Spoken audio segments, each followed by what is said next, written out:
The 7 signs your liver is dying and very sick. There's something very wild about the liver. You can literally go for years, decades without any symptoms at all and actually have a pretty serious liver problem. So unless you know some of the subtle signs that are related to the liver, you could be in trouble with your liver. And unfortunately, when you go to the doctor, they kind of wait until you have some of these bigger symptoms before they do anything or even make you aware of it. But today, I'm going to reveal the 7 subtle signs that your liver is dysfunctional and not doing well. That the real cause of liver damage, real cause of liver problems is not eating too much fat. It's not drinking too much alcohol, and it's definitely not toxins, okay? And I used to believe that. I used to be the king of detoxing. I did every single detox underneath the sun. It never did anything for my liver. It actually made me sicker. I would end up in bed for 2 weeks with some infection. The liver is the hardest working organ of the entire body. It works 247. It's the only major internal organ that can completely 100% regenerate, even if 70% of that liver is destroyed or removed. All right, let's 7 liver dying symptoms. Get into these signs right now. Number 1. Waking up between 2 and 300 a.m. I was teaching people for years that this was an adrenal problem, and I thought this was related to cortisol. And every time I would recommend to treat cortisol or the adrenals, rarely would people really see results, including myself. I thought I had adrenal problem, I kept treating it. And it took many, many years to really even see any change. And that is because the real problem is not the adrenal, it's the liver. Remember, I told you that the liver releases the stored glucose all night long to feed the brain. So everything is happy and you can sleep. Well, guess what? If the liver is dysfunctional, you are going to have excessive blood sugar swings, okay? And since the liver makes a lot of sugar, it's going to go up. Eventually, it's going to come down, okay? When that blood sugar comes down too steeply, your brain is going to freak out because your brain doesn't store fuel. It depends almost 100% on the liver for its fuel, and the brain is going to go emergency. So it has a button it can press, and that is called adrenaline, okay? Adrenaline is a quick mobilizer of glucose from the liver. And so it's going to mobilize the glucose so the brain can have energy. But in the meantime, adrenaline is a stress hormone. It's going to wake you right out of bed between 2 and 3 a.m., wake up fully awake, way more awake than you are during the day, and like, what's going on? And you're going to think, oh, yeah, I need to support my adrenals. No, you don't. You need to fix the liver. Your adrenals are involved because they're producing adrenaline, but they're not dysfunctional. Okay, they're just doing what they're supposed to be doing. The real problem is in the liver. And this is why it's so important to correct the real problem. Sign number right shoulder pain 2 is right shoulder pain right up through here, all up to my neck. Oh my gosh, I didn't know what this was. This is a classic liver problem because what happens is when the liver becomes damaged, the bile can't be produced. And the bile then gets really sluggish through these little bile ducts underneath the right rib cage, causing swelling of the liver.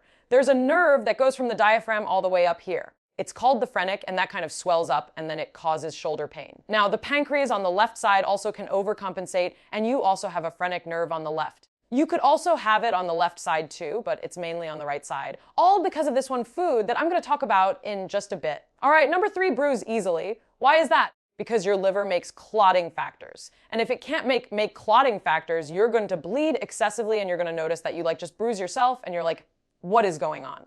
Well, that's usually a liver problem. The next itchy skin and liver disease 1, sign number 4, is itching. And I had this too. I had itching at the bottom of my feet. I had itching more at night. What happens with itching is you get this excess amount of bile. And if there's some obstruction of bile, it backs up into the liver, back into the blood, and then it gets into the skin, causing itchiness. I mean, it was driving me insane. I thought I had parasites, right? And I was doing all these cleanses. I wish I would have known back then what I know now. It would have saved me nights of just terrible sleep because the darn itching was just driving me crazy insane. All right, next sign. Number 5 is low tolerance to alcohol. This is another problem that I have. I cannot tolerate more than a 6-pack. No, I'm just being sarcastic. I can't tolerate any alcohol. There was a time I could tolerate alcohol, but I can't. If I just do a little bit of alcohol, I feel disgusted. I feel sick. I feel inflamed. People with liver problems cannot break that down efficiently. So they get more toxicity through the body, and so if a person suddenly can't tolerate alcohol, suspect the liver is in serious shape. Swollen abdomen and liver problems number 6 is the belly starts protruding as the legs get skinnier and skinnier. This usually is an advanced form of liver damage called ascites, where there's fluid that builds up in the abdomen. It's not actually fat. You can actually tap one side of the abdomen and it'll ripple on the other side. Sometimes people have to go in to get it drained, and then it comes right back within a week. They have to keep draining it out. But the legs are skinny too because the person is losing muscle. And you also don't have enough amino acids to build muscle in your legs. So a typical example would be the guy on the beach with the Speedo, with the huge belly, stick legs. You've seen that person.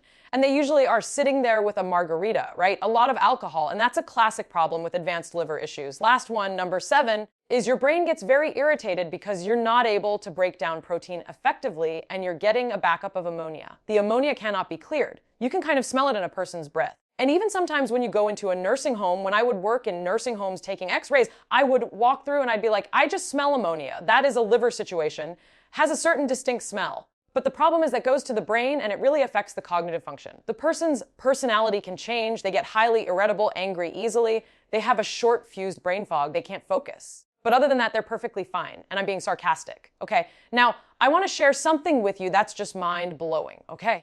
A person reversing liver damage has the potential to go from a very severe damaged liver to a normal liver within weeks by just avoiding one food. Okay, you ready for this? It's sugar, but it's a hidden sugar.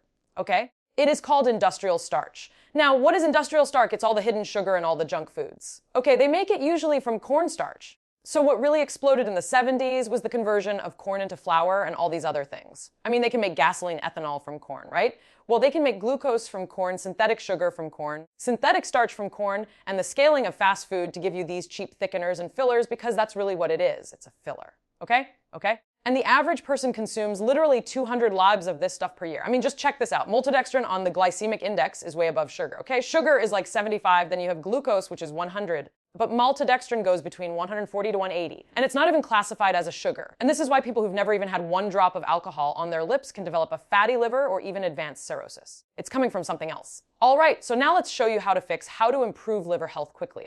Number one, stop snacking, especially on carbohydrate snacks. If you go in the grocery store, there's entire aisles of these snacks. We have sugar, starch, and also just eating too many frequent foods will increase insulin. So every time you eat, you spike insulin. Number two, we need to stop eating sugar, starch, and stop consuming seed oils too. Seed oils also can cause an insulin problem as well because it affects the receptors on the liver, and that can cause insulin resistance, which then causes your body to make more insulin. And so as we do this, we start lowering insulin. What do we replace it with? High quality protein, animal protein, meat, fish, eggs, cheese. Vegetables have phytonutrients. They have potassium, folate, vitamin C. A lot of people do better with fermented vegetables and cruciferous vegetables. A really good salad that I consume is arugula as my lettuce green. Sometimes I'll do Roma and sometimes a spring mix, but arugula takes it to the next level because that'll increase nitric oxide. Good for the heart, but it's also a little bitter and it's good for your liver. Radish is really good for your liver. Dandelion greens, Swiss chard, kale, good for the liver. Now, the other thing that's interesting, number 4, is you ever notice when you don't sleep, you feel hungry or you want to snack more because you're increasing cortisol. They've actually correlated a lack of sleep with more damage to the liver. So it's really important as you start to do this to take advantage of more sleep. The reason I put number 5 organic, because if you have conventional foods, there's a lot of pesticides, insecticides, herbicides, fungicides. So it would be good if you can go organic as much as possible. I've already mentioned cruciferous vegetables, and now I just want to mention this thing called TADCA. What is TADCA? It's bear bile, the bile salts from a bear. Well, there's a time years ago where they were killing a lot of bears to get the bile because it was such an amazing remedy. But then they found a way to do it synthetically, which seems to have very similar benefits. And I've seen mind-blowing results when someone takes 2CA with a liver problem. It makes the liver feel a lot better. It reduces inflammation. It'll help disrupt shoulder pain. All right, now you have a plan. You know what to do. But before you click away, I want you to do this right now. I put my exact personal daily routine into an on-a-page download, the exact routine that makes me feel like I'm 18 years old despite being 60 years old into one downloadable. Printable piece of paper as a checklist that you can print out and put on your refrigerator that will give you a summary of all these successful lifestyle actions that I personally do. And after you do that, I have an amazing video not just on the liver, but on the entire digestive system that I highly recommend you watch right now. I put that up right here. Check it out.